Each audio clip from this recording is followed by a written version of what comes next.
Hello everyone, today I am going to talk about Streptococcus pneumoniae. Streptococcus pneumoniae is the gram-positive lancet-shaped cocci, ranged in pairs called diplococci, or short chains. On blood agar, they produce alpha hemolysis because it has pneumolysin. They are lysed by bile or deoxycholate. Their growth is inhibited by option. Streptococcus pneumoniae is also known as pneumococci. They are pyogenic and fastidious. Pneumococci possess polysaccharide capsules that have antigenically distinct types, based on the different sugars in the polysaccharide. Another important surface component of Streptococcus pneumoniae is a teichoic acid in the cell wall called C substance, also known as C polysaccharide. They are catalase negative, which means that they cannot convert hydrogen peroxide to water and oxygen. They are glucose fermenter, that means they can convert glucose to lactic acid.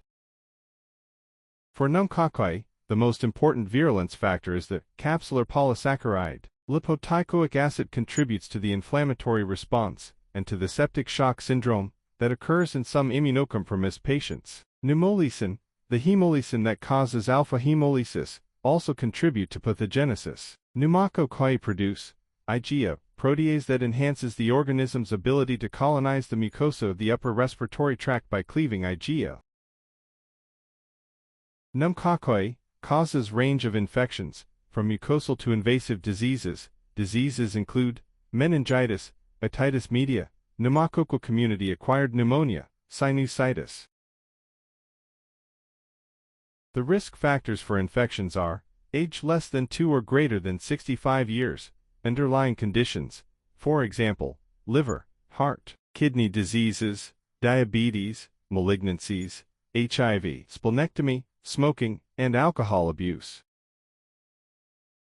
Purulent bronchitis, pneumococcal endocarditis, empyema, bacteremia, sepsis are the complications of pneumococcal infections. Pneumococci are the leading cause of sepsis in patients without a functional spleen. Pneumonia often begins with a sudden chill, fever, cough, and pruritic pain. Sputum is a red or brown, rusty color. Bacteremia occurs in 15% to 25% of cases. Spontaneous recovery may begin in 5 to 10 days and is accompanied by development of anti-capsular antibodies. Typical findings related to clinical syndrome are as follows.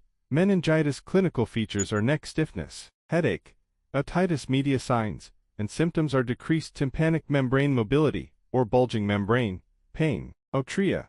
Clinical findings of pneumonia are cough, rale, bronchial breath sounds. For sinusitis, headache, purulent rhinitis, mucous membrane edema are some clinical findings. In sputum, pneumococci are seen as lancet-shaped gram-positive diplococci and gram-stained smears. On blood agar, pneumococci form small alpha hemolytic colonies. The colonies are bile-soluble, and growth is inhibited by option. Blood cultures are positive in 15 to 25% of pneumococcal infections. Culture of cerebrospinal fluid is usually positive in meningitis. Rapid diagnosis of pneumococcal meningitis can be made by detecting its capsular polysaccharide in spinal fluid using the latex agglutination test. Urine antigen analysis is also helpful in bacteremia. The urinary antigen is the C polysaccharide, C substance. Chest X-rays show infiltration and consolidation in case of pneumonia. In severe pneumococcal infections, penicillin G is the drug of choice, whereas in mild pneumococcal infections, oral penicillin can be used. In penicillin-allergic patients, erythromycin or azithromycin can be used.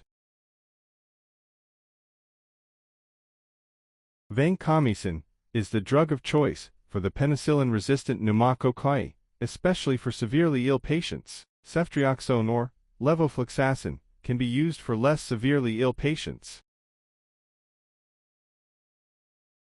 The mechanism of resistance for penicillin-resistant Streptococcus pneumoniae is the alteration of penicillin-binding proteins.